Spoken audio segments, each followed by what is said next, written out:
Hello friends, இப்போ இந்த வீடியோவில் என்ன பார்க்க போகிறோம் அப்படின்னு பார்த்தீங்கன்னா June 25, 2020 உடைய Hindu news paper news analysis பார்க்க போகிறோம். இல்லை ஏதாவது உங்களுக்கு டவுட் இருந்ததுன்னா கீழே டிஸ்கிரிப்ஷனில் எங்கள் டெலகிராம் குரூப் லிங்க் இருக்குது, அதில் ஜாயின் பண்ணிக்கோங்க. And UPSC current affairs related doubts நீங்கள் அங்கே கேட்கலாம். அண்ட் மறக்காமல் அந்த சேனலுக்கு சப்ஸ்கிரைப் பண்ணிக்கோங்க. நீங்கள் நம்ம பார்க்க போகிற ஃபர்ஸ்ட் நியூஸ் சேம் அதே தான், நமக்கும் யூஎஸ் சைனாவுக்கும் உள்ள ப்ராப்ளம் தான். ஓகேங்களா? ஸோ 3 ஃப்ரிக்ஷன் பாயிண்ட்ஸை பற்றி பேசியிருக்காங்க. ஸோ 3 ஃப்ரிக்ஷன் பாயிண்ட்ஸ் ஆல்ரெடி என்ன அப்படின்றத பார்த்தாச்சு. என்ன அப்படின்னு பார்த்தீங்கன்னா உங்களுக்கு கல்வான் வேலி அப்படின்றது தெரியும், அண்ட் போங்கோங் லேக் அப்படின்றதும் தெரியும். ஸோ அதே மாதிரி அந்த கல்வான் வேலி ரிலேட்டடான அந்த பக்கத்தில் இருக்கிற ஸ்ப்ரிங்ஸ், ஹாட் ஸ்ப்ரிங்ஸ் அப்படின்னு சொல்லுவாங்க அந்த ஏரியாஸ். ஓகேங்களா?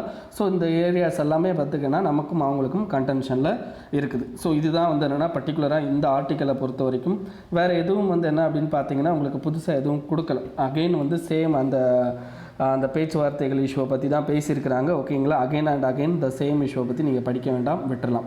செகண்ட் என்ன அப்படின்னு பார்த்தீங்கன்னா article RBI will supervise cooperative banks அப்படின்னு சொல்லியிருக்காங்க.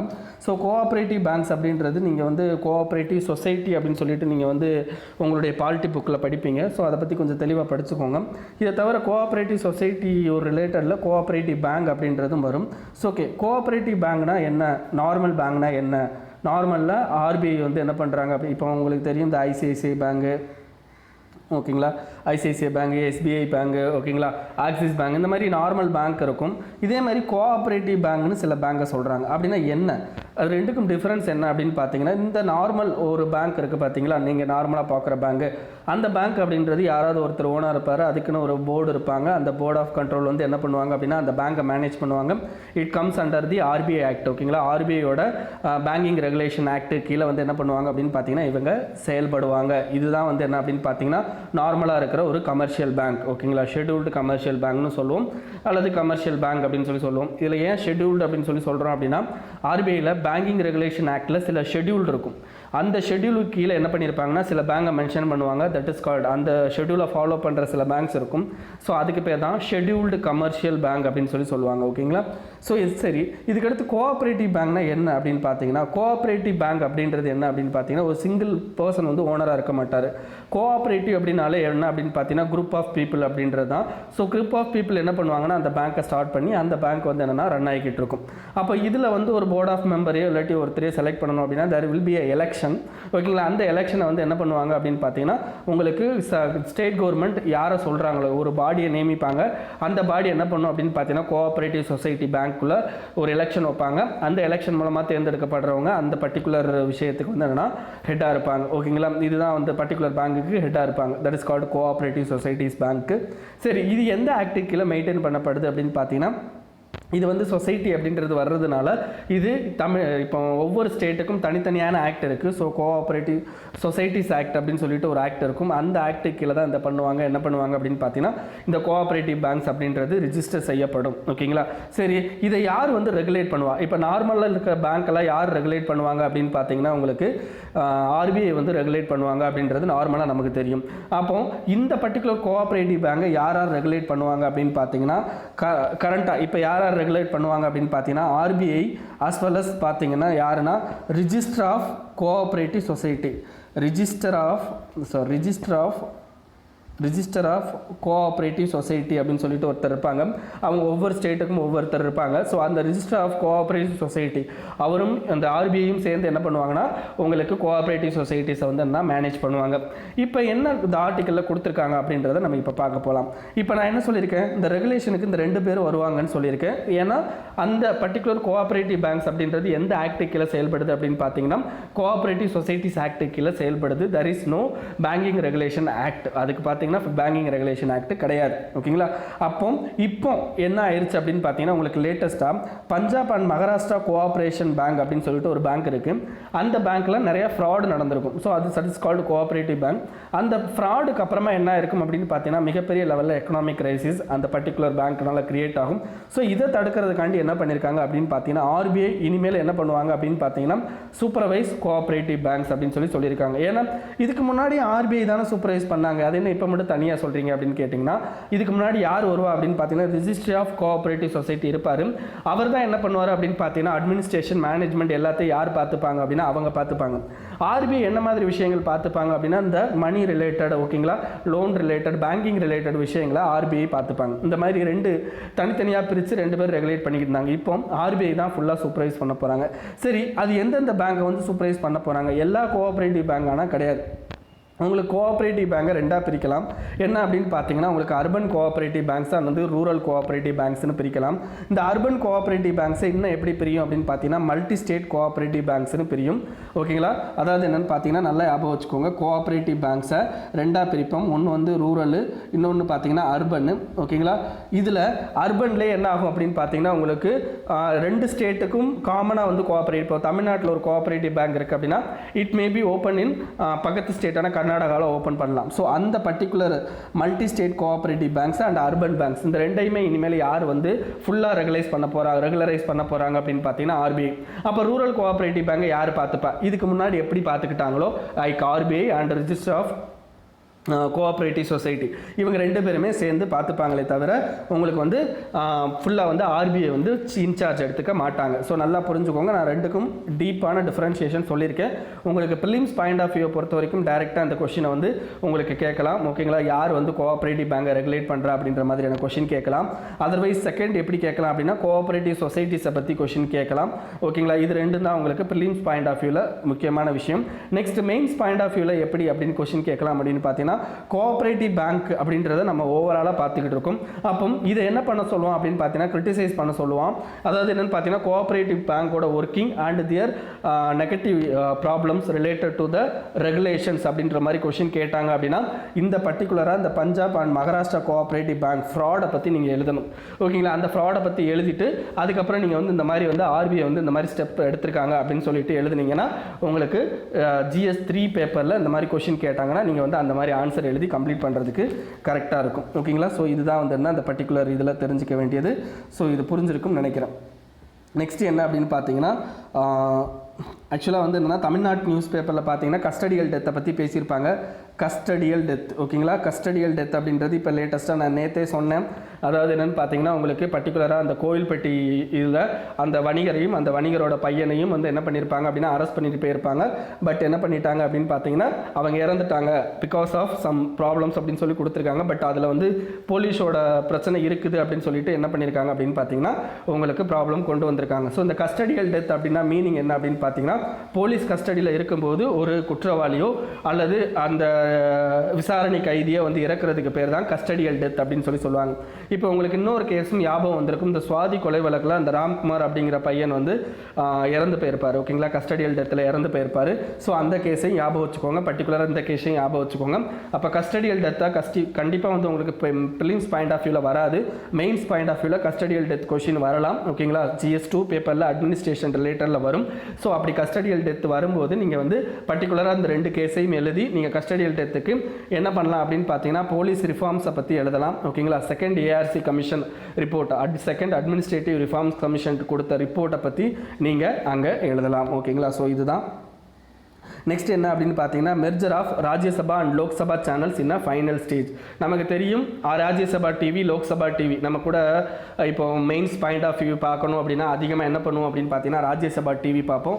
ராஜ்யசபா டிவியில் இருக்க டிபேட்ஸ் பார்ப்போம். ஓகேங்களா, அந்த பிக் பிக்சர் இதெல்லாம் பார்ப்போம், உங்களுக்கு தெரிஞ்சிருக்கும். அப்போது ராஜ்யசபா டிவி, லோக்சபா டிவின்னு 2 டிவி இருக்குது. இந்த 2 டிவியும் எதுக்காண்டி அப்படின்னு பார்த்தீங்கன்னா ராஜ்யசபாவுடைய அந்த ப்ரொசீடிங்ஸை வந்து என்னன்னா அப்படியே போடுறதுக்கு நேரடியாக ஒளிபரப்பு பண்ணுறதுக்கும் லோக்சபா டிவி எதுக்கு அப்படின்னு பார்த்தீங்கன்னா லோக்சபாவோட ப்ரொசீடிங்ஸை நேரடியாக ஒளிபரப்பு பண்ணுறதுக்கும் இருக்குது. ஓகேங்களா, ஸோ இதை வந்து என்ன பண்ண போகிறாங்கன்னா மெர்ஜ் பண்ணி என்ன பண்ணுறாங்கன்னா சன்சத் டிவி அப்படின்னு சொல்லிட்டு ஒரு பேரில் கொண்டு வர போகிறாங்க. ஓகேங்களா, ஸோ இதோட பர்டிகுலர் இது வந்து என்ன பண்ணுவாங்க அப்படின்னு பார்த்தீங்கன்னா லோக்சபா அண்ட் ராஜ்யசபாவோட இன்டகிரேட்டட் மேனேஜ்மெண்ட் அப்படின்னு ஒரு மேனேஜ்மெண்ட்டை கிரியேட் பண்ணி அவங்க வந்து இந்த பர்டிகுலர் விஷயத்தை ரெகுலரைஸ் பண்ணிப்பாங்க. ஸோ அதுதான் இந்த ஆர்டிக்கலில் கொடுத்துருக்காங்க. இது வந்து என்னென்னா உங்களுக்கு இந்த ப்ரிலிம்ஸ் இதில் கேட்க மாட்டான், நேரடியாக வந்து என்னென்னா உங்களுக்கு இந்த TNPSC எக்ஸாம்ஸில் வந்து என்ன இந்த சன்சத் டிவியை பற்றி கேட்கலாம். ஓகேங்களா, ஸோ அவ்வளோதான். நெக்ஸ்ட் வந்து என்னென்னா நம்ம எடிட்டோரியல் பேஜ் போயிடலாம். இந்த எடிட்டோரியல் பேஜ்லேயும் பார்த்தீங்க அப்படின்னா உங்களுக்கு China India clash and as well as பார்த்தீங்கன்னா பாகிஸ்தானோட கிளாஷ் அண்ட் நம்ம கண்ட்ரி வந்து அதை எந்த மாதிரி மோசமாக ஹேண்டில் பண்ணியிருக்காங்க அப்படின்ற விஷயம். இதில் August 5 அப்படின்ற ஒரு இதை வந்து கோஸ்ட்டுன்றாங்க, பேயின்றாங்க. ஏன் August 5 கோஸ்ட் அப்படின்றாங்கன்னா இந்த August 5 தான் என்ன பண்ணியிருப்போம் அப்படின்னு பார்த்தீங்கன்னா JNKவோட ஜம்மு காஷ்மீரோட ரீஆர்கனைசேஷன் நடத்தியிருப்போம். அதாவது ஜம்மு காஷ்மீரை ரெண்டாக பிரித்து ஜம்மு அண்ட் காஷ்மீர் லடாக்னு பிரித்து ரெண்டையுமே யூனியன் டெரிட்டரி அப்படின்னு சொல்லி அனௌன்ஸ் பண்ணியிருப்போம். ஸோ இந்த பர்டிகுலர் ஏரியா தான் வந்து என்ன பாயிண்ட் ஆஃப் கிளாஷுக்கு முக்கியமான காரணம். ஸோ இதுக்கு முன்னாடி வி ஃபாட் வித் யார் கூட அப்படின்னு பார்த்தீங்கன்னா பாகிஸ்தான் கூட சண்டை போட்டுக்கிட்டு இருந்தோம். இப்போ ஒரு தேர்ட் பார்ட்டி ஜாயின்ட் ஆகிருக்கா அந்த கேமில். யார் அப்படின்னு பார்த்தீங்கன்னா பெய்ஜிங், சைனா வந்து ஜாயின்ட் ஆகிருக்கு அப்படின்ற ஆர்டிக்கல் தான் இதில் சொல்லியிருக்காங்க. ஓகேங்களா? அப்போ இந்த பர்டிகுலர் விஷயத்தை பொறுத்த வரைக்கும் ஓகே, இந்தியா வந்து என்ன பண்ணியிருக்காங்க அப்படின்னு பார்த்தீங்கன்னா August 5 பண்ண மிகப்பெரிய விஷயம் என்ன அப்படின்னு பார்த்தீங்கன்னா JNKவோட ரீஆர்கனைசேஷன். ஹவு இட் இது வந்து என்ன பண்ணுச்சு அப்படின்னு பார்த்தீங்கன்னா Pakistan as well as Beijing ரெண்டையுமே வந்து என்ன பண்ணியிருக்கு அப்படின்னு பார்த்தீங்கன்னா கண்டென்சேஷனுக்குள்ளே கொண்டு வந்திருக்கு. ஏன் இதை கண்டென்சேஷனுக்குள்ளே கொண்டு வரணும்? ஃபர்ஸ்ட் விஷயம் என்ன பிரச்சனை அப்படின்னு பார்த்தீங்கன்னா இப்போ சென்ட்ரல் கவர்மெண்ட்டோட ஓவரால் மெத்தடாலஜிக்கல் சென்ட்ரல் கவர்மெண்ட்டோட ஓவரால் ஓவர்வியூ அப்படின்றது என்ன ஆயிரும் அப்படின்னு பார்த்தீங்கன்னா இனிமேலும் வந்துன்னா JNKல டைரெக்டாக இருக்கும். இதுக்கு முன்னாடி பார்த்தீங்க அப்படின்னா JNK யார் ஃபுல் அண்ட் ஃபுல் பண்ணிக்கிட்டு இருந்தாங்கன்னா state constitution as well as பார்த்தீங்கன்னா ஸ்டேட்டோட அந்த லெஜிஸ்லேட்டிவ் இன்ஸ்டியூஷன் தான் பண்ணிக்கிட்டு இருந்தாங்க. இனிமேல் யாரோட கண்ட்ரோலில் போயிருது அப்படின்னு பார்த்தீங்கன்னா டைரெக்டாக வந்து சென்ட்ரல் கவர்மெண்ட்டோட கண்ட்ரோலில் போயிருது. ஸோ இதனால் என்ன ஆகுது அப்படின்னு பார்த்தீங்கன்னா உங்களுக்கு பாகிஸ்தான் அண்ட் சைனா என்ன ஃபீல் பண்ணுறாங்க அப்படின்னா இனிமேல் வந்து என்னென்னா கவர்மெண்ட் அதாவது சென்ட்ரல் கவர்மெண்ட் கண்ட்ரோலில் இருக்கிற இந்த பர்டிகுலர் ஏரியாஸில் அதிகமான மிலிட்ரி இன்ட்ரூஷன் இருக்கிறதுக்கு வாய்ப்பு இருக்குது அப்படின்ற ஒரு இது இருக்குது. as well as பார்த்தீங்கன்னா அவங்களுடைய ஏரியாக்குள்ளே நம்ம போயிடுவோம் அப்படின்ற ஒரு அந்த சாவர்னிட்டி இஷ்யூவையும் கொண்டு வந்து என்ன பண்ணுறாங்க அப்படின்னு பார்த்தீங்கன்னா இப்போ ரெண்டு பேரும் ரெண்டு பக்கத்துலேருந்தும் அட்டாக் பண்ணிக்கிட்டு இருக்காங்க நம்மளை. ஓகே, இப்போ நம்ம பாகிஸ்தான் கூட இப்போ என்ன பிரச்சனையில் வருவோம் அப்படின்னு பார்த்தீங்கன்னா சிம்லா அக்ரிமெண்ட் 1972 ஒரு அக்ரிமெண்ட் இருக்குது. ஆக்சுவலாக இந்த பர்டிகுலர் அக்ரிமெண்ட்டை நீங்கள் எதுக்கு தெரிஞ்சுக்கணும் அப்படின்னு பார்த்தீங்கன்னா உங்களுக்கு பர்டிகுலராக வந்து என்னென்னா உங்களுக்கு போஸ்ட் இண்டிபெண்டன்ஸ் அப்படின்னு சொல்லிட்டு ஒரு சாப்டர் இருக்கும். எங்கே அப்படின்னு பார்த்தீங்கன்னா GS 1 பேப்பரில் அதில் இந்த சிம்லா அக்ரிமெண்ட் 1972 பற்றி தெரிஞ்சுக்கணும். ஸோ இந்த பர்டிகுலர் அக்ரிமெண்ட் படி என்ன பண்ணணும் அப்படின்னு பார்த்தீங்கன்னா பாகிஸ்தான் அண்ட் இந்தியா வந்துன்னா சீஸ்பயர் வயலேஷன், அதாவது என்னென்னா நம்ம வந்து அங்கே என்ன பண்ணணும் அப்படின்னு பார்த்தீங்கன்னா இந்த துப்பாக்கி மோதல் அந்த மாதிரிலாம் பண்ணக்கூடாது அப்படின்றது தான் இந்த சிம்லா அக்ரிமெண்ட் 1972. பட் இதில் என்ன ஆகுது அப்படின்னு பார்த்தீங்கன்னா இந்த அக்ரிமெண்ட்டை அடிக்கடி என்ன பண்ணியிருப்பாங்க அப்படின்னு பார்த்தீங்கன்னா பாகிஸ்தான் மீறி இருப்பாங்க. ஆஸ் வெல் அஸ் இப்போ கரண்டாக இந்தியாவும் வந்து என்ன பண்ணுறோம் அப்படின்னு பார்த்தீங்கன்னா நம்ம மீறி இருக்கும். ஏன்னு பார்த்தீங்கன்னா இந்த பர்டிகுலர் சிம்லா அக்ரிமெண்ட்டில் JNKவோட அந்த ஸ்டேட் கூட்டு தான் இருக்குது. ஸோ இப்போ நம்ம என்ன பண்ணிட்டோம் அப்படின்னா JNKவை யூனிலேட்டரலாக மாற்றிட்டோம். ஸோ அவங்க என்ன ஃபீல் பண்ணுறாங்க அப்படின்னா இந்த மாதிரி ஒரு பார்டர் கிளாஷ் இருக்கிற ஏரியாவில் நீங்கள் சாவர்னிட்டியை சொல்லி உங்களுடைய கண்ட்ரியை மாற்றக்கூடாது, அதில் வந்து என்ன பண்ணணும் அப்படின்னா அடுத்த ரெண்டு கண்ட்ரியில் என்ன பிரச்சனை இருக்கோ அதையும் நீங்கள் வந்து கேட்கணும் அப்படின்னு சொல்லி சொல்கிறாங்க. Anyway it is a sovereign area of our country. So அதில் நம்ம முடிவெடுக்கிறதுக்கு எல்லா பவரும் நமக்கு இருக்குது அப்படின்றதுனால நம்ம எடுத்திருக்கோம். பட் இருந்தாலும் வந்து என்ன பண்ணுறாங்க அப்படின்னு பார்த்தீங்கன்னா இந்த பர்டிகுலர் இஷ்யூ வந்து அவங்க கிளப்பியிருக்காங்க. செகண்ட் என்ன அப்படின்னு பார்த்தீங்கன்னா சைனாவோட இஷ்யூ. ஸோ சைனாவும் இதில் என்ன கொண்டு வராங்க, நம்மளுடைய எக்ஸ்டர்னல் அஃபேர்ஸ் மினிஸ்டர் என்ன பண்ணியிருப்பார் அப்படின்னு பார்த்தீங்கன்னா 2019 ஒரு மீட்டிங்க்கு வந்து பெய்ஜிங் போயிருப்பார். அங்கே போயிருக்கும்போது அவர் தெளிவாக என்ன சொல்லியிருப்பார் அப்படின்னா நாங்கள் வந்து ஸ்டேட்டஸ் ஆஃப் இந்த யூனியன் டெரிட்டரியை நம்ம சேஞ்ச் பண்ணியிருக்கோமே தவிர அந்த அதாவது என்னென்னு பார்த்தீங்கன்னா அந்த டெரிட்டோரியல் கிளைம் வந்து நாங்கள் பண்ண மாட்டோம். எந்த அளவுக்கு இப்போதைக்கு நம்மக்கிட்ட லைன் ஆஃப் ஆக்சுவல் கண்ட்ரோல் இருக்கோ அது அப்படியே கண்டினியூ ஆகும் அப்படின்னு சொல்லியிருப்பார். இருந்தாலும் அவருடைய பேச்சை அவங்க நம்பலை. ஏன்னு பார்த்தீங்கன்னா நம்மளுடைய டிஃபென்ஸ் மினிஸ்டர் வேறு மாதிரி நம்மளுடைய ஹோம் மினிஸ்டர் வேறு மாதிரி வந்து ஸ்டேட்மெண்ட் கொடுத்துட்றாரு. ஸோ கொடுத்ததுனால என்ன ஆயிடுச்சு அப்படின்னு பார்த்தீங்கன்னா சைனாவோட டெரிட்டரியல் அக்ரெஷன் அப்படின்றது ஆரம்பிச்சிருச்சு. ஓகேங்களா? இதில் பார்த்தீங்க அப்படின்னா நம்மளுடைய ஸ்டாண்ட் ஆஃபும் இதில் இருக்குது, இந்தியாவோட அஃபிஷியல் ஸ்டாண்ட் ஆஃபும் இதில் பிரச்சனையாகுது. ஏன் அப்படின்னு பார்த்தீங்கன்னா இப்போ நம்மளுடைய நரேந்திர மோடி அவர்கள் வந்து என்ன பண்ணியிருப்பார் அப்படின்னா ஒரு ஸ்டேட்மெண்ட் கொடுத்துட்டாரு. அது என்ன ஸ்டேட்மெண்ட் நான் ஆல்ரெடி உங்களுக்கு சொல்லியிருக்கிறேன். அதாவது என்னென்னு பார்த்தீங்கன்னா எந்த வித இன்ட்ரூஷனும் நம்ம கண்ட்ரிக்குள்ளே ஆகலை அப்படின்னு சொல்லியிருக்காரு. அப்படி ஆகலை அப்படின்னு சொன்னதுனால இது வரைக்கும் அதாவது பிரைம் மினிஸ்டர் கிளாரிஃபிகேஷன் என்ன சொல்கிறார் அப்படின்னு பார்த்தீங்கன்னா there is no intrusion அப்படின்னு சொல்கிறார். அப்படின்னு சொன்னதுனால என்ன ஆயிடுச்சு அப்படின்னு பார்த்தீங்கன்னா Beijing to justify it's position வந்து LAC. அப்போ பெய்ஜிங் இப்போ LACயில் எந்த அளவுக்கு இன்க்ளூட் ஆகிருக்காங்களோ அதை அவங்க ஜஸ்டிஃபை பண்ணுறாங்க. எஸ் இது எங்களுடைய ஏரியா தான் அப்படின்னு சொல்லி ஜஸ்டிஃபை பண்ணுறாங்க. இது ஃபஸ்ட்டு. அகெயின் என்ன பண்ணுறாங்க அப்படின்னு பார்த்தீங்கன்னா China to undertake more border rights என்ன பண்ணுறாங்க அப்படின்னா இன்னமும் பார்டரை வந்து கிளைம் பண்ணுறதுக்கு அவங்க முயற்சி பண்ணிக்கிட்டு இருக்காங்க. அப்போ என்ன ஆகுது அப்படின்னு பார்த்தீங்கன்னா இந்த மாதிரியான அஃபிஷியல் ஸ்டேட் ஸ்டேட்மெண்ட்னால என்ன ஆயிருது அப்படின்னு பார்த்தீங்கன்னா மிகப்பெரிய லெவலில் நமக்கு டிப்ளமசி கிரைசிஸ் வந்து இங்கே கிரியேட் ஆயிருக்கு அப்படின்னு சொல்லி சொல்கிறாங்க. அதனால் என்ன பண்ணணும் அப்படின்னு பார்த்தீங்கன்னா நம்மளுடைய அந்த நேரோ டாக்டிக்கல் ஓகேங்களா, நேரோ டாக்டிக்கல் அண்ட் ஃபாரின் ரிலேஷன் அப்படின்றது என்ன ஆயிடுச்சு அப்படின்னு பார்த்தீங்கன்னா மிகப்பெரிய லெவலில் இப்போ ப்ராப்ளம் கிரியேட் பண்ணியிருக்கு அப்படின்றத அந்த ஆர்டிக்கலில் சொல்லியிருக்காங்க. ஓகேங்களா, நெக்ஸ்ட் என்னன்னா அதே சேம் ஆர்டிக்கலை இங்கே மறுபடியும் இங்கே பண்ணியிருக்காங்க. அதில் என்ன அப்படின்னு பார்த்தீங்கன்னா நமக்கு இது வரைக்கும் வந்து நேற்று ஒரு விஷயம் பார்த்தோம்.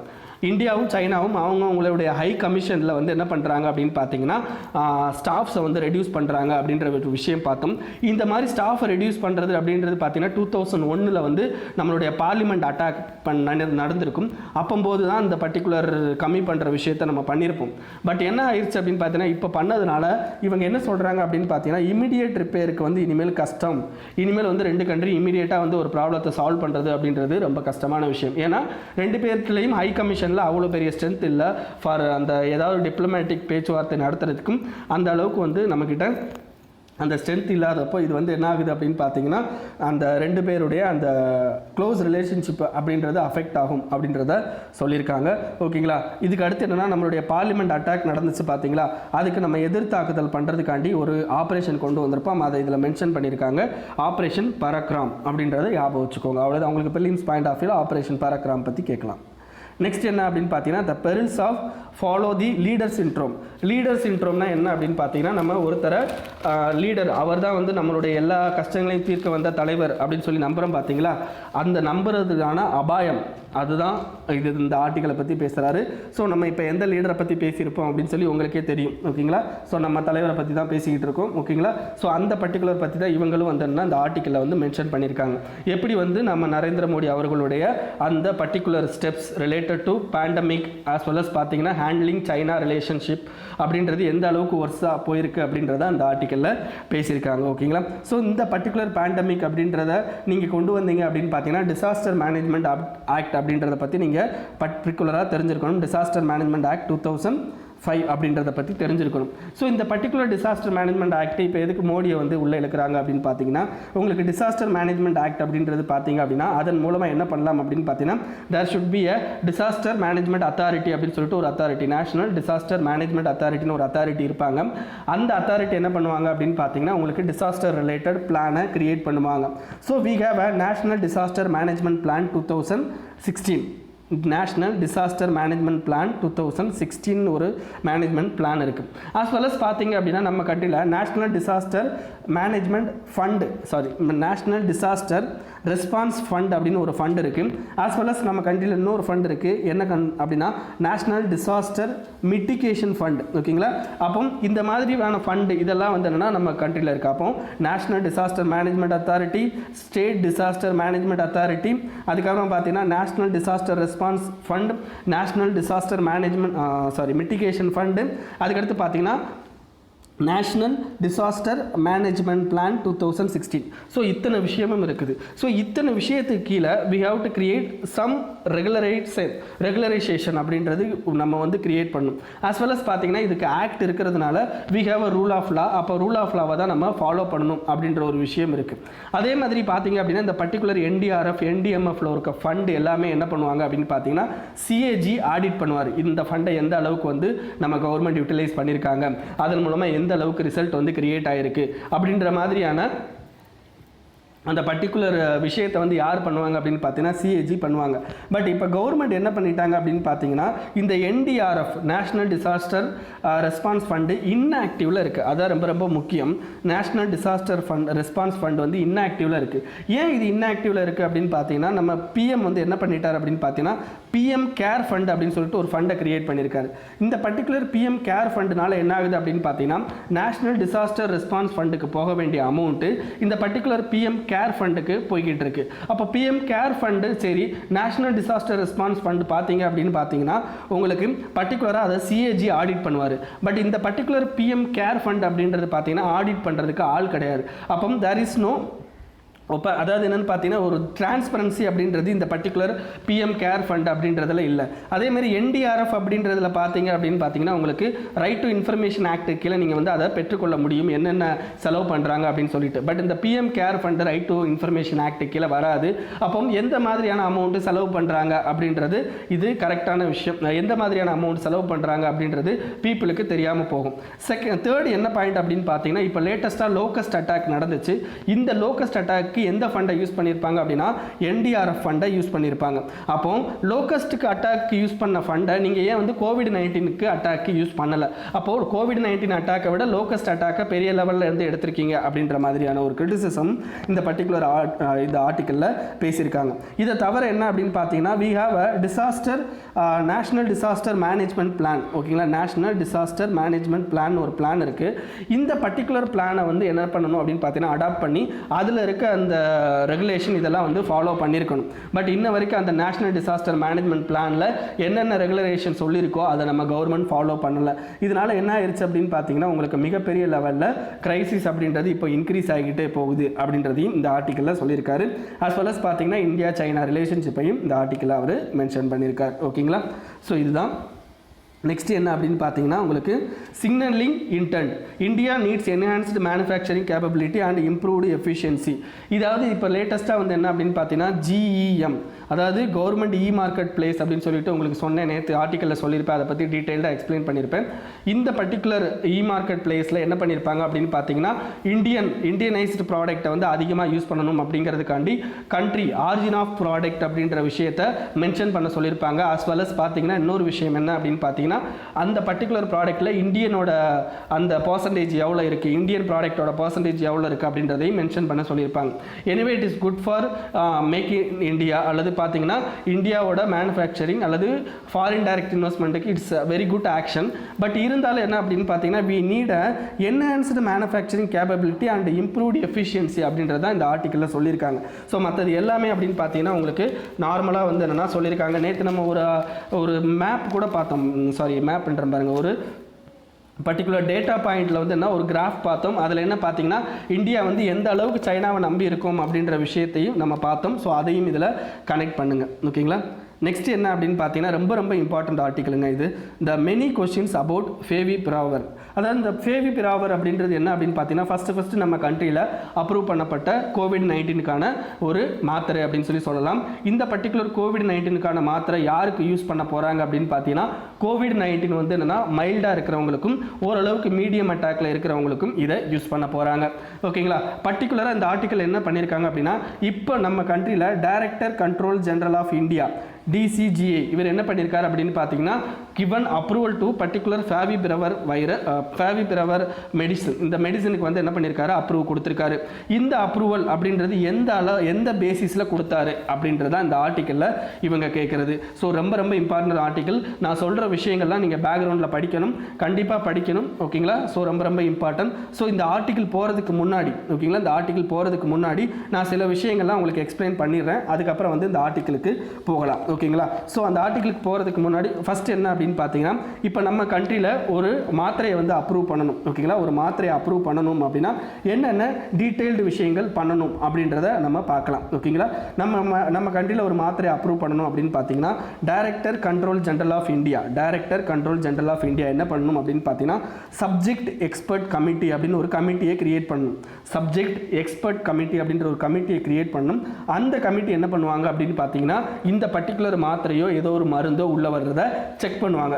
செக் பண்ணி they will give a report to the director controller general of India. ஓகேங்களா, அவருக்கு ரிப்போர்ட் கொடுப்பாங்க. பர்டிகுலர் அந்த ரிப்போர்ட்டை என்ன பண்ணுவாங்க அப்படின்னு பார்த்தீங்கன்னா ஆன்லைனில் ரிலீஸ் பண்ணிவிட்டு அந்த மாத்திரையோட எஃபெக்டிவ்னஸ் வந்து உங்களுக்கு கரெக்டாக இருந்துச்சு அப்படின்னா DCGA என்ன பண்ணுவாங்க அப்படின்னு பார்த்தீங்கன்னா அப்ரூவ் தட் பர்டிகுலர் மெடிசின். ஓகேங்களா, அந்த அப்ரூவல் வந்த பிறகு அந்த பர்டிகுலர் மெடிசினை நம்ம நார்மலாக யூஸ் பண்ணுவோம். இதுக்கு அடுத்து என்ன அப்படின்னு பார்த்தீங்கன்னா சரி சப்ஜெக்ட் எக்ஸ்பர்ட் கமிட்டி அப்படின்னு ஒரு கமிட்டி இருக்குன்னு சொன்னோம் பார்த்தீங்களா. இந்த சப்ஜெக்ட் எக்ஸ்பர்ட் கமிட்டி என்ன பண்ணுவாங்க அப்படின்னு பார்த்தீங்கன்னா ஃபுல் அண்ட் ஃபுல் எல்லாத்தையுமே வந்து என்ன செக் பண்ணுவாங்க, வித் இன்க்ளூடிங் ஆஃப் பர்டிகுலர் எந்த மருந்தை வந்து செக் பண்ணுறாங்களோ அந்த மருந்து என்ன பண்ணியிருப்பாங்க அப்படின்னு பார்த்தீங்கன்னா உங்களுக்கு அவங்க வந்து என்ன பண்ணியிருப்பாங்க, ஒரு மெடிசினல் ஆக்டிவிட்டீஸ், அதாவது ட்ரையல் நடத்தியிருப்பாங்க. அந்த ட்ரையலை செக் பண்ணி அதில் இருக்க எல்லா டீட்டெயிலையும் வச்சு இவங்க வந்து என்ன பண்ணுவாங்க அப்படின்னு பார்த்தீங்கன்னா செக் பண்ணி பார்த்துட்டு அதுக்கு அப்ரூவல் கொடுப்பாங்க. ஸோ இதுதான் நடந்திருக்கும். பட் இந்த பர்டிகுலர் விஷயத்தில் அது நடக்கலை. இன்னொரு விஷயம் சொல்கிறேன், நம்ம கண்ட்ரியில் இன்னொரு விஷயம் இருக்குது. என்ன விஷயம் அப்படின்னு பார்த்தீங்கன்னா, ஒரு ட்ரக்கை அப்ரூவ் பண்ணணும் அப்படின்னா we have a one policy. ஓகேங்களா, அது என்ன பாலிசி அப்படின்னு பார்த்தீங்கன்னா உங்களுக்கு ஒரு நிமிஷம், நியூ ட்ரக்ஸ். ஓகேங்களா, அந்த பாலிசி என்ன அப்படின்னு பார்த்தீங்கன்னா இதை போய் நீங்கள் ஆன்லைனில் போய் படிக்கணும். New drugs and clinical trial rules. ஓகேங்களா, அதாவது இந்த பர்டிகுலராக கிளினிக்கல் ட்ரையல் ரூல்ஸ், இந்த பர்டிகுலராக ஒரு மாத்திரையை தயாரிச்சுட்டு அந்த மாத்திரையை வந்து என்ன பண்ணணும் அப்படின்னு பார்த்தீங்கன்னா DCGI அப்ரூவலுக்கு போகிறதுக்கு முன்னாடி there will be a rules and regulations அப்படின்றது இருக்குது. ஓகேங்களா, அந்த பர்டிகுலர் ரூல்ஸ் அண்ட் ரெகுலேஷன் என்ன அப்படின்னு பார்த்தீங்கன்னா new drugs and clinical trial rule அப்படின்றது தான். இது எப்போ வெளியிட்டிருப்பாங்கன்னா 2019 தான் வெளியிட்டிருப்பாங்க. ஸோ ரொம்ப important for prelims as well as mains. ஓகேங்களா, ஸோ இந்த பர்டிகுலர் இதில் வந்து என்ன அப்படின்னு பார்த்தீங்கன்னா நிறையா பாயிண்ட்ஸ் இருக்குது. அதில் சில பாயிண்ட்ஸை மட்டும் நான் உங்களுக்கு எக்ஸ்பிளைன் பண்ணுறேன். அது என்ன பாயிண்ட்ஸ் அப்படின்னு பார்த்தீங்கன்னா, உங்களுக்கு ஒருத்தர் இப்படி மாத்திரையை புதுசாக தயாரித்து கண்டுபிடிச்சிட்டாரு அப்படின்னா அந்த கண்டுபிடிச்ச மாத்திரையை வந்து என்ன பண்ணுறாரு, DCGI கொண்டு வராரு. இப்போ இந்தியாவில் கண்டுபிடிச்ச மாத்திரையாக இருந்தால் DCGI அதை செக் பண்ணிவிட்டு 30 நாளில் ரிசல்ட் வந்து என்ன பண்ணும் அப்படின்னா அந்த பர்டிகுலர் கம்பெனிக்கு சொல்லணும். அப்படி சொல்லலாட்டி அந்த பர்டிகுலர் மாத்திரை ஆட்டோமேட்டிக்காக அப்ரூவ் ஆயிரும். ஓகேங்களா, செகண்ட் என்ன அப்படின்னு பார்த்தீங்கன்னா, ஒரு ஃபாரின் கம்பெனி வந்து என்னன்னா நம்ம கண்ட்ரியில் அந்த பர்டிகுலர் மருந்தை வந்து என்ன பண்ணுறாங்க அப்படின்னா ஃபர்ஸ்ட் கொண்டு வர ட்ரை பண்ணுறாங்க. வேர்ல்டுலேயே ஃபர்ஸ்ட் நம்ம கண்ட்ரியில் கொண்டு வர ட்ரை பண்ணுறாங்க. அப்போ DCGI அப்ரூவலுக்கு போவாங்க. அப்ரூவலுக்கு போனால் 90 டேஸ்க்குள்ளே அவங்களுக்கு ரிசல்ட் சொல்லணும். அதாவது உங்கள் மாத்திரை நல்லது கெட்டதுன்ற ரிசல்ட் சொல்லணும். அப்படி 90 டேஸ்க்குள்ளே ரிசல்ட் சொல்லாட்டி இட் ஆட்டோமேட்டிக்கலி அப்ரூவ்ட் அப்படின்றது இந்த பர்டிகுலர் இந்த ரூல்ஸ் 2019 இருக்குது. இதை தவிர என்ன, இது ஒரு ரூல் அப்படின்னு சொல்லலாம். இதை தவிர இன்னொரு ரூல் என்ன அப்படின்னு பார்த்தீங்கன்னா there will be a local clinical trial அப்படின்றது இருக்குது. அப்படின்னா என்ன அர்த்தம் அப்படின்னு பார்த்தீங்கன்னா, இப்போ ஒரு மாத்திரை வெளிநாட்டில் கண்டுபிடிக்கிறாங்க. அந்த வெளிநாட்டில் கண்டுபிடிக்கிற மாத்திரையை நம்ம வந்து என்ன பண்ணியிருப்போம் அப்படின்னா சில கண்ட்ரியோட ஒரு ரிலேஷன்ஷிப் வச்சுருப்போம். இப்போ ஒரு எக்ஸாம்பிளுக்கு சொல்கிறேன், ஜப்பானோட நம்ம வந்து ஒரு க்ளோஸ் ரிலேஷன்ஷிப்பில் இருக்கும். ஜப்பானில் ஒரு மாத்திரை வந்து கண்டுபிடிக்கப்பட்டு ஜப்பான் அரசாங்கத்தால் அப்ரூவ் பண்ணப்படுது. அப்படி அப்ரூவ் பண்ணப்பட்ட மாத்திரையை இங்கே லோக்கல் கிளினிக்கல் ட்ரையல் பண்ணணும்னு அவசியம் இல்லை. அதை அப்படியே என்ன பண்ணிக்கலாம் அப்படின்னா நம்மளுடைய DCGI அப்ரூவ் பண்ணிக்கலாம். இதுவும் அந்த ரூல்ஸில் இருக்குது. இதுக்கு அடுத்து அந்த மாத்திரையினால ஏதாவது ஒரு சைடு எஃபெக்ட் டெத் அப்படின்னு வருதுன்னா there will be a compensation. ஓகேங்களா, அந்த பர்டிகுலர் காம்பன்சேஷனும் யார் டிசைட் பண்ணுவாங்க அப்படின்னு பார்த்தீங்கன்னா உங்களுக்கு director control general of India அவர் தான் வந்து காம்பன்சேஷனை டிசைட் பண்ணுவார். இதை தவிர என்ன அப்படின்னு பார்த்தீங்கன்னா we have a ethical committee to check particular medicines related to a ethical way of ethical வேல வந்து என்ன செக் பண்ணுவாங்க. இதெல்லாம் என்ன அப்படின்னு பார்த்தீங்கன்னா new drugs and clinical trial rule 2019 இருக்குது. இதை தவிர 2-3 பாயிண்ட் இருக்குது. அதெல்லாம் அவ்வளோ இம்பார்ட்டன்ட் பாயிண்ட் கிடையாது. பட் இந்த பர்டிகுலர் பாயிண்ட்ஸில் ரொம்ப இம்பார்ட்டன்ட் பாயிண்ட்ஸ் ஃபார் இந்த பர்டிகுலர் ஆர்டிக்கிளுக்கு. ஓகேங்களா, இதெல்லாம் வந்து என்னன்னா உங்களுக்கு பேக்ரவுண்டில் நான் சொல்லியிருக்கிறேன். இப்போ இந்த ஆர்டிக்கிளுக்குள்ளே போகலாம். இந்த ஆர்டிக்கிளில் என்னென்ன நெகட்டிவ் விஷயங்கள் சொல்கிறாங்க அப்படின்றத பற்றி பார்க்கலாம். ஓகேங்களா, ஃபஸ்ட்டு ஓகேங்களா இந்த பர்டிகுலர் ஆர்டிக்கிளில் உங்களுக்கு நான் ஒன்று சொன்னேன். என்ன சொன்னேன் அப்படின்னு பார்த்தீங்கன்னா உங்களுக்கு இந்த பர்டிகுலர் கிளினிக்கல் ட்ரையல் ஓகேங்களா new drugs and clinical trial rules 2019 அப்படின்றது படி கண்டிப்பாக வந்து அது ஏதாவது ஒரு ஓவர்சீஸில் பர்டிகுலராக இந்த COVID-19க்கு அப்ரூவ் பண்ணியிருந்தாங்க அப்படின்னா நம்மளும் அதை COVID-19க்கு அப்ரூவ் பண்ணிக்கலாம். ஓகேங்களா, ஆனால் அந்த COVID-19க்கு அப்ரூவ் பண்ணுறதுக்கு முன்னாடி there should be a clinical trials. அந்த கிளினிக்கல் ட்ரையல்ஸ் எப்படி எடுப்பாங்க அப்படின்னு பார்த்தீங்கன்னா ரேண்டமைஸ்டு. ஓகேங்களா, ரேண்டமைஸ்டு கண்ட்ரோல் ட்ரையல் அப்படின்னு ஒன்று இருக்குது. அது வந்து இப்போ லேட்டஸ்ட்டாக 2019 உங்களுக்கு நோபல் ப்ரைஸ் வாங்கின ஒரு எக்கனாமிக் நோபல் பிரைஸ் வாங்கின ஒரு பர்டிகுலர் ஒரு தீசிஸ். ஓகேங்களா, அந்த தீசிஸ் படி தான் வந்து என்ன ஒரு கிளினிக்கல் ட்ரையல் பண்ணணும். வாட் இஸ் கிளினிக்கல் ட்ரையல்னா என்னன்னா ஒரு 100 பேஷண்ட்டை எடுத்துகிட்டு டிஃப்ரெண்ட் ஏரியாவிலேருந்து நியூ பேஷண்ட்ஸை எடுத்துகிட்டு டிஃப்ரெண்ட் ஏஜ் வைஸ்லேருந்து பேஷண்ட்டை எடுத்துகிட்டு அந்த பர்டிகுலர் பேஷண்ட்டுக்கு அந்த மருந்து மாத்திரையை கொடுத்து அது எந்த அளவுக்கு எஃபெக்டிவாக இருக்குது அப்படின்றத செக் பண்ணணும். ஓகேங்களா, இதுதான் வந்து என்ன கிளினிக்கல் ட்ரையல் அப்படின்னு சொல்லுவாங்க. ஸோ இந்த பர்டிகுலர் COVID-19க்கு யூஸ் பண்ணலாம் அப்படின்னு சொல்லி கொடுத்த இந்த ஃபேவிபிராவர் வைரஸ் இந்த பர்டிகுலர் மாத்திரை அப்படின்றது ஜப்பானில் இன்ஃப்ளூயன்ஸாவுக்காண்டி யூஸ் பண்ணுறாங்க. ஜப்பானில் இன்ஃப்ளூயன்ஸுக்காண்டி இன்ஃப்ளூயன்ஸா அப்படின்ற ஒரு வியாதிக்காண்டி யூஸ் பண்ணுறாங்க. அப்போ இந்த பர்டிகுலர் மாத்திரையை கோவிட்-19க்காண்டி அந்த பர்டிகுலர் கண்ட்ரிலலாம் என்ன பண்ணியிருக்காங்க அப்படின்னா அப்ரூவ் பண்ணியிருக்காங்க. But there is a condition. என்ன கண்டிஷன் அப்படின்னு பார்த்தீங்கன்னா, இந்த பர்டிகுலர் மாத்திரையை நம்ம கர்ப்பிணிகள் ஏர்லி பீரியடில் இருக்க கர்ப்பிணிகளுக்கு நம்ம கொடுத்தோம் அப்படின்னா அந்த கரு வந்து என்னன்னா களைஞ்சு போயிடும். அந்த பர்டிகுலர் இன்ஸ்ட்ரக்ஷனோட அந்த கண்ட்ரீஸ்லாம் ப்ரொவைட் பண்ணியிருக்காங்க. பட் இந்தியாவில் அந்த பெரிய கண்டிஷன்ஸ் வந்து என்ன இவங்க ப்ரொவைட் பண்ணலை. இது ஃபர்ஸ்ட் நெகட்டிவ். செகண்ட் என்ன அப்படின்னு பார்த்தீங்கன்னா, உங்களுக்கு இந்த பர்டிகுலர் கோவிட்-19ல there should be evidence based trial அப்படின்றது ரொம்ப ரொம்ப இம்பார்ட்டன்ட். ஏன்னா எவிடன்ஸ் கண்டிப்பாக வேணும். பட் இந்த எவிடன்ஸை they have to provide in a transparent manner, ஏதாவது ஆன்லைனில் கொடுத்துருக்கணும். பட் இந்த பர்டிகுலர் கிளினிக்கல் ட்ரையலில் உள்ள அந்த டேட்டாவை இன்ன வரைக்கும் நமக்கு டிரான்ஸ்பரண்டாக வெளியே சொல்லலை. இது அடுத்தது. தேர்ட் என்ன அப்படின்னு பார்த்தீங்கன்னா, அந்த பர்டிகுலர் ட்ரையலில் என்ன சொல்லியிருக்காங்க அப்படின்னு பார்த்தீங்கன்னா, இதை யாருக்கு கொடுக்கலாம் அப்படின்னு சொல்லியிருக்காங்கன்னா, கோவிட்-19 ஏர்லியர் ஸ்டேஜில் இருக்கிற பர்சனுக்கும் மீடியம் ஸ்டேஜில் இருக்க பர்சனுக்கும் கொடுத்தா அவங்க சீக்கிரமாக குணமாகிறதுக்கு சான்சஸ் இருக்குன்றாங்க. அண்ட் நமக்கு தெரியும் ஒரு ரிப்போர்ட் என்னன்னா, கோவிட்-19 ஆட்டோமேட்டிக்காக அதுவே சரியாகி போயிடுது. ஏன்னா தேர் இஸ் நோ மெடிசின். அதனால அதுவே சரியாகி போயிடுது. அப்போ நீங்கள் இந்த லோ இதில் இருக்கிறவங்க, அதே மாதிரி மீடியம் இதில் இருக்கிறவங்க, அவங்களுக்கெல்லாம் நீங்கள் இந்த மாத்திரையை கொடுக்காமே அவங்களே சரியாயிருவாங்க. அப்படி இருக்கிறப்ப ஏன் இந்த மாத்திரையை ப்ரொவைட் பண்ணணும் அப்படின்ற ஒரு கொஷினும் இதில் கேட்குறாங்க. இதுக்கு முன்னாடி ஹைட்ராக்சி குளோரோகுயினேன் மாத்திரையை வந்து என்ன பண்ணியிருந்தாங்க, சஜஸ்ட் பண்ணியிருந்தாங்க. But as per scientific result வந்து அண்ணா அதில் தெர் இஸ் நோ அந்த எஃபிஷியன்சி வந்து கோவிட்-19க்கு கிடையாது அப்படின்றதையும் அவங்க சொல்லியிருக்காங்க. ஸோ அதே மாதிரி தான் இந்த பர்டிகுலர் மாத்திரையும் இந்த மாதிரி வந்துன்னா கோவிட்-19க்கு வந்து இருக்கிறது வாய்ப்பு கம்மி அப்படின்னு சொல்லியிருக்காங்க. ஓகேங்களா? அதே மாதிரி என்னென்னா முக்கியமானது, இந்த பர்டிகுலர் மாத்திரையை அந்த இது பண்ண மற்ற கண்ட்ரீஸ்லாம் வந்து என்னென்னு பார்த்தீங்கன்னா கிளினிக்கல் ட்ரையல் அந்த அளவுக்கு நடைபெறலை. ஓகேங்களா? There will be a bias நடந்திருக்கு. என்ன பயாஸ் நடந்திருக்கு அப்படின்னு பார்த்தீங்கன்னா, ரெப்ரசன்டேட்டிவ் பாப்புலேஷன் எடுக்கலை. அதாவது 1000 பேருக்கு 100 பேரை வந்து எடுத்து கிளினிக்கல் ட்ரையல் பண்ணுறது ரெப்ரசன்டேட்டிவ் பாப்புலேஷன் அப்படின்னு சொல்லுவாங்க. அந்த அளவுக்கு ரெப்ரசன்டேட்டிவ் பாப்புலேஷன் இன்னும் டிஃப்ரெண்ட் டைவர்சிட்டியிலேருந்து அவங்க எடுத்து பண்ணணும். அந்த கிளினிக்கல் ட்ரையல்ஸ் அவங்களே பண்ணலை. அப்படி இருக்கிற பட்சத்தில் இந்த மாதிரி அப்ரூவ் பண்ணுறது இட்ஸ் அ ராங் மேனர் அப்படின்றதையும் இந்த ஆர்டிக்கலில் சொல்லியிருக்காங்க. ஸோ நான் சொல்கிறதுக்கெல்லாம் புரிஞ்சிருக்கும்னு நினைக்கிறேன். ஸோ இதுதான் இந்த ஆர்டிக்கல். ஸோ ரொம்ப ரொம்ப இம்பார்ட்டன்ட் ஆர்டிக்கல், பர்டிகுலராக மெயின்ஸ் பாயிண்ட் ஆஃப் வியூலையும் as well as prelims point of வியூலையும். ஓகேங்களா? நெக்ஸ்ட் என்ன அப்படின்னு பார்த்தீங்கன்னா, இந்த US trial at the Hague அப்படின்றது பார்த்தீங்க அப்படின்னா உங்களுக்கு பர்டிகுலராக இதில் எதை பற்றி பேசுகிறாங்க அப்படின்னா இன்டர்நேஷனல் கிரிமினல் கோர்ட்டை பற்றி பேசுகிறாங்க. இந்த ஆர்டிக்கலை பற்றி நம்ம ஆல்ரெடி படிச்சிருக்கோம். ஓகேங்களா? இதில் நான் ஆல்ரெடி உங்களுக்கு என்ன சொல்லியிருக்கேன் அப்படின்னு பார்த்தீங்கன்னா, ப்ரிலிம்ஸ் பாயிண்ட் ஆஃப் வியூவில் இன்டர்நேஷனல் கிரிமினல் கோர்ட்டுக்கும் இன்டர்நேஷனல் கோர்ட் ஆஃப் ஜஸ்டிஸ்க்கும் உள்ள டிஃபரன்ஸ் என்ன அப்படின்னு போய் படிங்க. ஓகேங்களா? அதாவது ஐசிசிக்கும் ஐசிசிஜேக்கும் என்ன டிஃபரன்சஸ் அப்படின்றத படிங்க. இது ப்ரிலிம்ஸ் பாயிண்ட் ஆஃப் வியூவில்.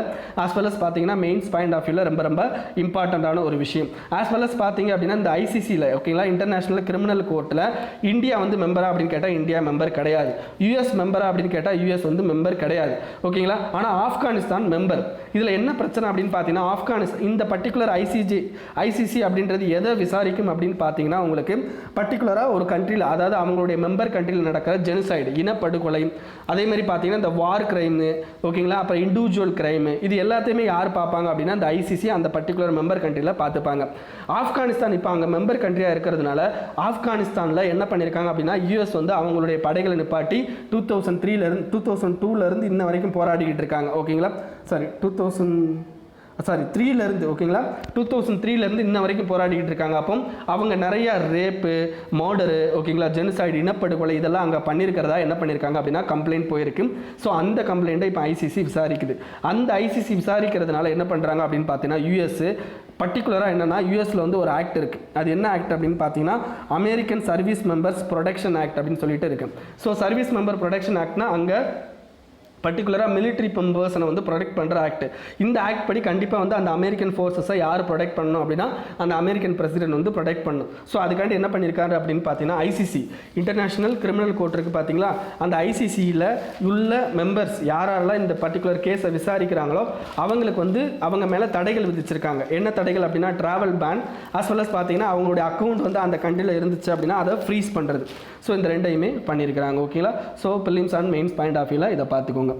அடுத்து என்னென்னா இந்த பேஜில் எதுவுமே இல்லை, அதுக்கு அடுத்த பேஜில் ஓகேங்களா. இந்த பர்டிகுலர் ஆர்டிக்கல் அப்படின்றது it is related to political article. But இருந்தாலும் என்னென்னா இன்டாலரண்ட் ஆஸ் வெல் அஸ் பார்த்தீங்கன்னா நம்ம டெமோக்ரஸியில் ஃப்ரீடம் ஆஃப் ஸ்பீச் அண்ட் எக்ஸ்பிரஷனை எப்படி வந்து ஒரு ஆள்ற கவர்மெண்ட் புரிஞ்சிருக்கு அப்படின்றது இந்த ஆர்டிக்கலில் தெரிஞ்சுக்கலாம். இதில் என்ன சொல்லியிருக்காங்க அப்படின்னு பார்த்தீங்கன்னா Congress is not equal to the whole opposition அப்படின்னு சொல்லியிருக்காங்க. அது யார் சொல்லியிருக்காரு அப்படின்னு பார்த்தீங்கன்னா பிஜேபியோட பிரசிடென்ட் அவர்கள் சொல்லியிருக்காங்க. அவங்க என்ன சொல்கிறாங்க அப்படின்னு பார்த்தீங்கன்னா காங்கிரஸ் வந்து இந்த மாதிரி வந்துன்னா மோடியை கொஷின் கேட்கறதுக்கு அவங்க வந்து எதிர்க்கட்சி கிடையாது, அந்த அளவுக்கு அவங்களுக்கு இது இல்லை, பொறுப்பு இல்லை அப்படின்ற மாதிரி பேசுகிறாங்க. பட் இந்தியாவில் இருக்க ஒவ்வொரு single citizen there is a freedom of speech and expression and in a democracy they can scrutinize government அப்படின்றது. எனிவே காங்கிரஸில் இருக்கிற அந்த பர்டிகுலர் எம்பிஸ் அவங்க பார்த்தீங்கன்னா member of parliament, so they have a more power ஓகேங்களா. ஏன்னு பார்த்தீங்கன்னா எக்ஸிக்யூட்டிவ்ஸை நம்ம தான் செலக்ட் பண்ணி அனுப்புகிறோம் ஓகேங்களா. அப்போ செலக்ட் பண்ணி அனுப்புறதுனால கண்டிப்பாக வந்து அவங்களுக்கு வாய்ஸ் அப்படின்றது இருக்குது. ஸோ அதை கூட இவங்க புரிஞ்சிக்காமல் என்ன பண்ணுறாங்க அப்படின்னு பார்த்தீங்கன்னா இந்த மாதிரி பேசுகிறது அப்படின்றது தெரிஞ்சுக்கோங்க. இந்த மாதிரி சில பொலிட்டிக்கல் விஷயங்களையும் அடிக்கடி சும்மா படிச்சுக்கோங்க ஓகேங்களா, புரியும். Next come clean on Arunachal MPs claim Congress tells BJP. இது உங்களுக்கு தேவையில்லை, இருந்தாலும் என்ன சொல்லியிருக்காங்க அப்படின்னு பார்த்தீங்கன்னா பிஜேபியோட அந்த லோக்கல் ஹெட் என்ன பண்ணியிருக்காரு அப்படின்னா அருணாச்சல் பிரதேஷில் இன்ட்ரூஷன் நடந்திருக்கு அப்படின்னு சொல்லி அவர் என்ன பண்ணியிருக்காரு அப்படின்னு பார்த்தீங்கன்னா இப்போ லேட்டஸ்ட்டாக நடந்த ஒரு இன்டர்வியூவில் சொல்லியிருக்காரு. அப்படி இருக்கிறப்போ அது யார் பிரைம் மினிஸ்டர் வந்து என்ன பண்ணுறாரு அப்படின்னு அங்கே அருணாச்சல் பிரதேசோட லோக்கல் பிஜேபியோட லோக்கல்னால் அந்த அருணாச்சல் மாவட்டத்தோட அந்த மாநிலத்தோட அந்த பிஜேபியோட பிரசிடென்ட் அவர். ஸோ அவர் சொல்கிறாரு என்ன ஆயிருக்கு அப்படின்னு பார்த்தீங்கன்னா இன்ட்ரூஷன் ஆயிருக்குன்னு. பட் பிஜேபி என்ன சொல்லிட்டு இருக்காங்கன்னா இன்ட்ரூஷன் ஆகலைன்றாங்க, அவ்வளோதான். Next with space reforms private sector to get a level playing field. இது ரெண்டுல ரொம்ப முக்கியம், prelims as well as mains point of வியூவில் பேப்பர் 3ல் வந்து என்னென்னா உங்களுக்கு இந்த பர்டிகுலர் விஷயம் வந்து கேட்குறதுக்கு வாய்ப்பு இருக்குது. பேப்பர் இதை தவிர என்ன அப்படின்னு பார்த்தீங்கன்னா உங்களுக்கு ப்ரிலிம்ஸில் உங்களுக்கு டேரெக்டாக இந்த இதை கேட்குறதுக்கு வாய்ப்பு இருக்குது. என்ன அப்படின்னு பார்த்தீங்கன்னா யூனியன் கேபினெட் எதுக்கு அப்ரூவ் பண்ணியிருக்காங்கன்னா ஐஎன் ஸ்பேஸ் அப்படின்ற ஒரு இதை வந்து கிரியேட் பண்ணுறதுக்கு என்ன பண்ணியிருக்காங்க அப்படின்னு பார்த்தீங்கன்னா அப்ரூவ் பண்ணியிருக்காங்க. அப்படின்னா என்ன அப்படின்னு பார்த்தீங்கன்னா Indian national space promotion authorization center. இந்த பர்டிகுலர் சென்டர் என்ன பண்ணும் அப்படின்னு பார்த்தீங்கன்னா it provide level playing field for private companies to use Indian space infrastructure. அப்படின்னா என்ன அர்த்தம் அப்படின்னா இப்போ அமெரிக்காவில் ஸ்பேஸ் ரிலேட்டட் விஷயங்களை அமெரிக்காவோட நாசா மட்டும்தான் பார்த்துக்கிட்டு இருக்காங்களா? இல்லை, இப்போ லேட்டஸ்ட்டாக ஸ்பேஸ் எக்ஸ் அப்படின்னு சொல்லிட்டு ஒரு நிறுவனமும் பண்ணிக்கிட்டு இருக்காங்க. இது வந்து தனியார் நிறுவனம். அது மாதிரி இந்தியாவிலையும் ஒரு தனியார் நிறுவனங்களை வந்து ஸ்பேஸ் ரிலேட்டட் ஆக்டிவிட்டீஸில் இம்ப்ரூவ் பண்ணுறதுக்காண்டி கொண்டு வந்தது தான் இந்த பர்டிகுலர் ஐஎன் ஸ்பேஸ் அப்படின்றது ஓகேங்களா. ஸோ இதை தவிர என்ன பண்ணுவாங்க அப்படின்னு பார்த்தீங்கன்னா they will give a guidelines for private industries and அவங்க தான் என்ன பண்ண போகிறாங்க அப்படின்னு பார்த்தீங்கன்னா ரெகுலேட்டும் பண்ண போகிறாங்க அப்படின்னு சொல்லியிருக்காங்க. ஸோ இதை தவிர நியூ ஸ்பேஸ் இந்தியா லிமிடெட் என்ன பண்ணுவாங்க அப்படின்னு பார்த்தீங்கன்னா இந்த ஸ்பேஸில் இருக்கிற சப்ளை ட்ரிவன் மாடலிருந்து டிமாண்ட் ட்ரிவன் மாடலுக்கு, அதாவது என்ன பண்ணுவாங்க அப்படின்னு பார்த்தீங்கன்னா உங்களுக்கு நிறைய வந்து என்ன சப்ளை சைடில் தான் வந்து என்ன பண்ணிக்கிட்டு இருக்கோம் அப்படின்னா சப்ளை சைட்னா நம்மளை வந்து என்ன பண்ணுறது அப்படின்னு பார்த்தீங்கன்னா உங்களுக்கு பர்டிகுலராக வந்து ப்ராடக்டை தயாரித்து சப்ளை கொடுக்கறது அப்படின்ற மாதிரியான விஷயங்கள், அல்லது அவங்களுடைய சேட்டிலைட்டை வந்து என்னென்னா அவங்களுடைய சேட்டிலைட்டை நம்மளுடைய ராக்கெட்டில் வச்சு அனுப்புறது, இந்த மாதிரியான விஷயங்கள் தான் நடந்துக்கிட்டு இருக்குது. இதை என்ன பண்ணணும் அப்படின்னு பார்த்தீங்கன்னா அவங்களுடைய சேட்டிலைட்டை அவங்களாவே அனுப்புகிற மாதிரியான விஷயங்கள் ஓகேங்களா. ஸோ அதை தான் இதில் சொல்லியிருக்காங்க. ஸோ இதுதான் இந்த ஆர்டிக்கலில் சொல்லியிருக்கிறது. ஸோ இது ரொம்ப முக்கியமான விஷயம், ஸோ தெரிஞ்சுக்கணும். நெக்ஸ்ட் என்ன அப்படின்னு பார்த்தீங்கன்னா Pakistan to remain on FATF grey list. FATF அப்படின்றது என்ன அப்படின்னு பார்த்தீங்கன்னா ஃபினான்ஷியல் ஆக்ஷன் டாஸ்க் ஃபோர்ஸ். இதை பற்றி நம்ம நேற்றே பார்த்துருப்போம். ஸோ இந்த பர்டிகுலர் இதில் வந்து பார்த்தீங்கன்னா 2 லிஸ்ட் இருக்குது. ஒன்று வந்து என்ன பிளாக் லிஸ்ட், இன்னொன்று grey list. What is black list, what is grey list அப்படின்றது என்ன அப்படின்னு பார்த்தீங்கன்னா அதுக்கு முன்னாடி FATFோட அப்ஜெக்டிவ் என்ன அப்படின்னு தெரிஞ்சுக்கணும். FATFோட அப்ஜெக்டிவ் என்னென்னா 2 விஷயம். ஒன்று என்ன அப்படின்னு பார்த்தீங்கன்னா டெரர் ஃபினான்சிங்கை வந்து கட்டுப்படுத்துறது, இன்னொன்று மணி லாண்ட்ரிங்கை கட்டுப்படுத்துறது. இந்த பர்டிகுலர் 2 விஷயத்தையும் செய்ய தவறுற கண்ட்ரியை என்ன பண்ணுவாங்க அப்படின்னு பார்த்தீங்கன்னா ஃபஸ்ட்டு ஓப்பனிங்கில் என்ன பண்ணுவாங்கன்னா அவங்கள கிரே லிஸ்ட்டில் வைப்பாங்க. கிரே லிஸ்ட்டில் வச்சு அவங்களுக்கு there will be action point 29 action point, அல்லது எத்தனை ஆக்ஷன் பாயிண்ட் இருக்குது 42 ஆக்ஷன் பாயிண்ட் இருக்குது. அதில் எந்தெந்த இடத்துல அவங்க வந்து மோசமாக இருக்காங்களோ அந்த ஆக்ஷன் பாயிண்ட்டை கொடுப்பாங்க. அதை கொடுத்து there will be a time period. அந்த டைம் பீரியடுக்குள்ளே என்ன பண்ணும் அப்படின்னு பார்த்தீங்கன்னா அந்த கன்சர்ன் எல்லாம் அந்த FATF சொன்ன கன்சர்ன்லாம் இவங்க ரிமூவ் பண்ணாங்கன்னா இவங்கள நார்மல் கண்ட்ரி லிஸ்ட்டுக்கு கொண்டு வந்துருவாங்க. இல்லாட்டி என்ன பண்ணுவாங்க அப்படின்னா கிரே லிஸ்ட்டில் இருந்து பிளாக் லிஸ்ட்டுக்கு கொண்டு போயிடுவாங்க. சரி, கிரே லிஸ்ட்டுக்கும் பிளாக் லிஸ்ட்டுக்கும் என்ன? பிளாக் லிஸ்ட்டில் இப்போதைக்கு 2 கண்ட்ரி இருக்குன்னு நான் ஆல்ரெடி சொல்லியிருக்கேன், ஈரான் அண்ட் நார்த் கொரியா. சரி, பிளாக் லிஸ்ட்டில் இருந்தால் என்ன, கிரே லிஸ்ட்டில் இருந்தால் என்ன? FATF அப்படின்றது OECDயில் இருக்கிற ஒரு முக்கியமான OECD அப்படின்றது பார்த்தீங்கன்னா எல்லா டெவலப்டு கண்ட்ரி இருக்கிற ஒரு ஆர்கனைசேஷன்.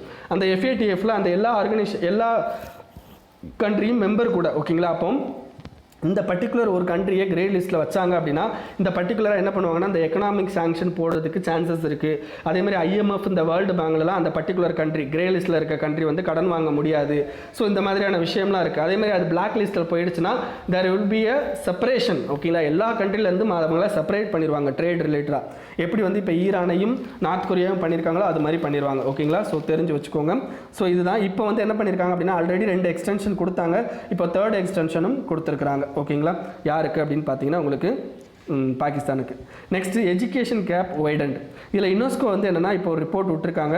என்ன ரிப்போர்ட் அப்படின்னு பார்த்தீங்கன்னா global education monitoring report. So prelims point of வியூவில் இந்த குளோபல் எஜுகேஷன் மானிட்டரிங் ரிப்போர்ட் வெளியிட்டது யார் அப்படின்னு சொல்லி டைரெக்டாக கொஸ்டின் கேட்பாங்க.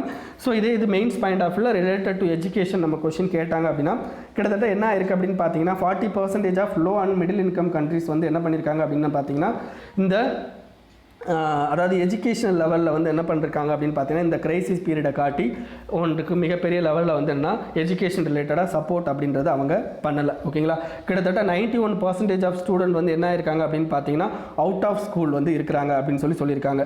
Okay, many poor and less developed country என்ன பண்ணியிருக்காங்கன்னா ஆன்லைன் கோச்சிங்லாம் போயிருக்காங்க. பட் அந்த அளவுக்கு அவங்களால போக முடியலை. ஓகேங்களா, இதுக்கு அடுத்து என்ன பண்ணியிருக்காங்கன்னா இந்தியாவை பொறுத்த வரைக்கும் we are moving to digital. அதாவது என்னென்னு பார்த்தீங்கன்னா நம்மளும் ஆன்லைன் கிளாஸஸ் போயிருக்கோம். பட் இந்தியாவில் பார்த்தீங்கன்னா மிகப்பெரிய ப்ராப்ளம் என்ன அப்படின்னு பார்த்தீங்கன்னா டிஜிட்டல் டிவைடு. டிஜிட்டல் டிவைட்னா என்ன அர்த்தம்? ரூரல் அர்பன் டிவைட் மாதிரி டிஜிட்டல் டிவைட். அப்படின்னா என்ன, ரூரலில் டிஜிட்டலைசேஷன் இருக்கவே வாய்ப்பு கம்மி. ஓகேங்களா, உங்களுக்கு இன்டர்நெட் கிடைக்கிறது ரொம்ப கஷ்டம். அதுதான் டிஜிட்டல் டிவைட் அப்படின்னு சொல்லுவாங்க. ஸோ இந்த பர்டிகுலர் பிரச்சனைனால adequate internet connection, equipment, skill, அந்த டீச்சர்ஸோட அந்த எபிலிட்டி டு சப்போர்ட் ஸ்டூடெண்ட் அப்படின்றது நடக்க மாட்டேங்குது. சரி, இதுக்கு அடுத்து இன்னொரு முக்கியமான பிரச்சனை என்ன அப்படின்னு பார்த்தீங்கன்னா உங்களுக்கு சப்போர்ட் மெக்கானிசம். அதாவது இப்போ ஒரு குழந்தை ஸ்கூலுக்கு போகுதுன்னா அங்கே வந்து என்ன பண்ணுவாங்க, மதிய உணவு திட்டம் கொடுப்பாங்க, முட்டை கொடுப்பாங்க. அப்போ நியூட்ரிஷனல் எஃபெக்டையும் அந்த நியூட்ரிஷனல் இதையும் வந்து அங்கே வந்து கண்ட்ரோல் அண்ட் மெயின்டெனன்ஸ் பண்ணுவாங்க. பட் இப்போ குழந்தைகள் போகாததுனால என்ன ஆகுது அப்படின்னு பார்த்தீங்கன்னா ஆட்டோமேட்டிக்காக அந்த சப்போர்ட் மெக்கானிசம் அப்படின்றதுனால சப்போர்ட் மெக்கானிசம் வந்து கவர்மெண்ட் கொடுக்க மாட்டேங்கிறாங்க. இதனால் நிறைய டிஸ்அட்வான்டேஜஸ் வந்து நமக்கு கிரியேட் ஆகுது அப்படின்றதையும் சொல்லியிருக்காங்க. ஸோ இதை தவிர முக்கியமானது என்ன அப்படின்னு பார்த்தீங்கன்னா டிசேபிள் ஸ்டூடெண்ட். இந்த டிசேபிள் ஸ்டூடெண்ட்டுக்கு அவுட் சைட் ஸ்கூல்ஸில் நமக்கு கிளாஸ் நடத்துறதுக்கான அந்த ப்ரொவிஷன்ஸ் அப்படின்றது இல்லை. இந்த பிளைண்டோ இந்த காது கேட்காத குழந்தைகளோ அவங்களால கண்டிப்பாக அந்த ஆன்லைன் கிளாஸஸ் வந்து கண்டிப்பாக வந்து எடுத்துக்க முடியாது. ஓகேங்களா, ஸோ அந்த மாதிரியான விஷயங்கள் தான் இதில் சொல்லியிருக்காங்க. ஆஸ் வெல் அஸ் இதில் என்ன கரெக்டாக இன்னொன்று என்ன சொல்லியிருக்காங்க அப்படின்னு பார்த்தீங்கன்னா கிட்டத்தட்ட சுச்சுவேஷன் அதாவது என்ன இந்த ஆஃப்டர் இந்த COVID-19 அப்புறமா 17% of low and middle income countries வந்து அதிகமாக வந்து டீச்சர் ரெக்ரூட் பண்ண ட்ரை பண்ணுவாங்களாம். அதே மாதிரி பார்த்தீங்கன்னா 28% வந்து கிளாஸ் டைமை இன்க்ரீஸ் பண்ணுவாங்க. அதே மாதிரி 68% வந்து ரெமடியல் கிளாஸஸ் வந்து கொண்டு வருவாங்க அப்படின்ற இதையும் இவங்க சொல்லியிருக்காங்க இந்த பர்டிகுலர் ஆர்டிக்கிளில். ஓகேங்களா, ஸோ இதுக்கு அடுத்து என்ன அப்படின்னு பார்த்தீங்கன்னா உங்களுக்கு ஒரு மைண்ட் ரிலேட்டடாக பற்றி பேசியிருக்காங்க. இந்த மைன் எங்கே இருக்குது அப்படின்னு பார்த்தீங்கன்னா போபாலில் இருக்குது. போபாலில் இருக்கிற மேங்கனீஸ் மைன். ஓகேங்களா, இதுதான் இருக்கையில் ஏஷியாலே வந்து என்ன டீப்பஸ்ட் மைன். ஓகேங்களா, ஸோ கண்டிப்பாக எந்த ஏரியாவில் பர்டிகுலர் ஏரியாவில் இருக்குது போபாலில் இருக்குது அப்படின்றதையும் டீப்பஸ்ட் மேங்கனீஸ் மைன் அப்படின்றதையும் ஞாபகம் வச்சுக்கோங்க. பிலிம்ஸ் பாயிண்ட் ஆஃப் வியூவில் கேள்வி கேட்பாங்க. ஓகேங்களா, ஏஷியாவோட டீப்பஸ்ட் மேங்கனீஸ் மைன். ஸோ இதை தவிர என்ன அப்படின்னு பார்த்தீங்கன்னா உங்களுக்கு வேர்ல்டு நியூஸில் உங்களுக்கு அது இம்பார்ட்டண்ட்டாக எதுவும் இல்லை. அதே மாதிரி பார்த்தீங்க அப்படின்னா உங்களுக்கு இந்த பர்டிகுலர் எக்கனாமிக் காலத்திலையும் இந்தியாவோட ஜிடிபி வந்து 4.5% லெவலுக்கு ரொம்ப கம்மியாயிடும் அப்படின்றத IMF சொல்லியிருக்காங்க. ஓகேங்களா, ஸோ இதுதான் இந்த ஆர்டிக்கலை பொறுத்த வரைக்கும். ஸோ இது என்ன அப்படின்னு பார்த்தீங்கன்னா வேர்ல்டு எக்கனாமிக் அவுட்லுக். ஓகேங்களா, இந்த வேர்ல்டு எக்கனாமிக் அவுட்லுக்கை யார் வெளியிடுவாங்க அப்படின்னு பார்த்தீங்கன்னா உங்களுக்கு IMF வெளியிடுவாங்க. இதை மட்டும் தெரிஞ்சுக்கோங்க. இன்றைக்கி நியூஸ் அவ்வளோதான் ஃப்ரெண்ட்ஸ். இதை உங்கள் ஃப்ரெண்ட்ஸோட ஷேர் பண்ணிக்கோங்க அண்ட் மறக்காமல் இந்த சேனலுக்கு சப்ஸ்கிரைப் பண்ணிக்கோங்க. Thank you friends.